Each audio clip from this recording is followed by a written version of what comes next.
After the birth of my fifth child in 2011, I felt completely overwhelmed. I had a 7-year-old, a 5-year-old, a 3-year-old, an 18-month-old, and now a newborn. I felt pressed every day with this impossible to-do list and things to get done and just overwhelming needs of my young family. I was crying all the time. I was angry and full of rage, really. And I just kept chalking it up to the demands in my life and those feelings of being overwhelmed. One morning, after a full night of kids throwing up and wetting the bed, I woke up and was a complete mess. And a trusted friend had stopped by that morning and was concerned.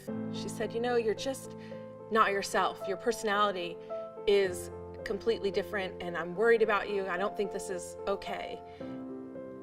And honestly, I blew her off because I thought, you are the mother of 2 kids who can completely dress themselves and in a pinch make themselves and you a sandwich. And so you just have no idea what my life is like and what is going on with me. And shortly after that, I took my newborn in for her 3-month checkup to the pediatrician. And my pediatrician, after the appointment was over, said, when I see your name on my list in the morning to come in, I smile because I know that it's going to be fun and light, and I look forward to seeing you. But the last few times that you've been here, you haven't been yourself. And I want to make sure that you're taking as good a care of yourself as you are taking care of these children. And I remember breaking down in her office because I thought, if this pediatrician who doesn't see me very often knows that something is wrong, I must be really wrong. And so she really was so kind to me in that moment. And her and I had become friends over time, so much that when her children had their bar and bat mitzvahs, we were invited. And so I knew that she cared about me and encouraged me at that time to talk to my doctor and seek counseling, which I did. And this counselor, I think, was just ahead of his time and recommended this awesome psychiatrist who offered genetic testing that helped me narrow down a line of medication that would be most beneficial to me. And so fortunately, and I know this isn't everyone's experience, but I was able to get a medication right away that helped right away. And so I started taking the medicine, and I was amazed at how much better I felt. I was truly relieved. And I think in that moment, you start to realize just how bad it was when you start to feel better. It's like being in pain and not being in pain. It's just relief at that time. Fast forward to 2016, my husband and I decided to buy his childhood home that he had loved and grown up in, and this was something we had talked about and dreamed about as a couple. And so it wasn't a surprise that it was happening, but what I wasn't prepared for in that time was how I would feel about leaving the home that I had brought all of my babies home to, and that we had developed and created all these traditions as a family. And I again felt overwhelmed by those emotions and those feelings. And so in preparation for that move, I had stepped down from several of the ministries that I served in because I knew that I was going to have this new home with much more responsibility, and I was preparing my kids for new schools and just trying to find our rhythm in this new home. And what I didn't realize in that time, that I was unknowingly isolating myself from my friends and from ministry and from the things that had always been important to me. And so I found myself on the couch and sleeping and going back to bed when my kids would get on the bus. And I had friends checking in on me, and once again, I just chalked it up to being overwhelmed by this new circumstance.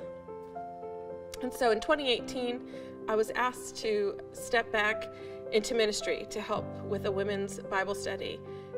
And I think it was just good timing. I said yes, and it was a gift, honestly. It forced me back into community. It forced me back into service. But the most important thing was it gave me a purpose outside of my home and outside of my family. And during that time, I was able to get close to my friend Carrie, who was going through something really difficult at the time. And the Lord really called on me to walk alongside of her in this time, and I took on a temporary role of caring for her son, and that temporary role turned into a year. And so I really believe that was God's providence over me. Once again, I had a reason to get up and to be useful and to get off of the couch. And recently, Carrie moved to Texas, and I was anxious about her moving because in one day I was going to lose my job and my friend, and so I was concerned about what that would do.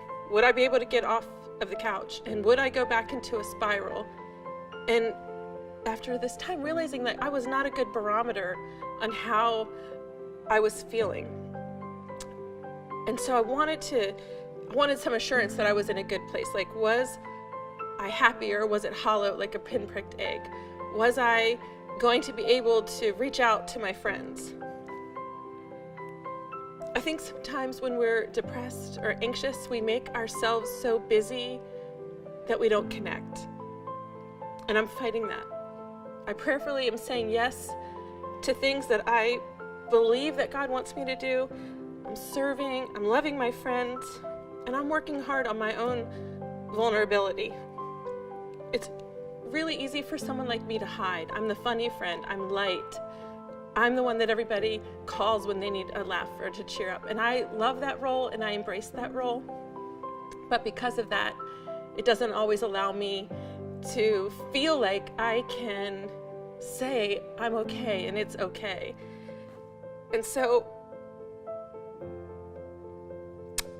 I think what I would say to myself and someone else in this situation is sometimes being useful is useful.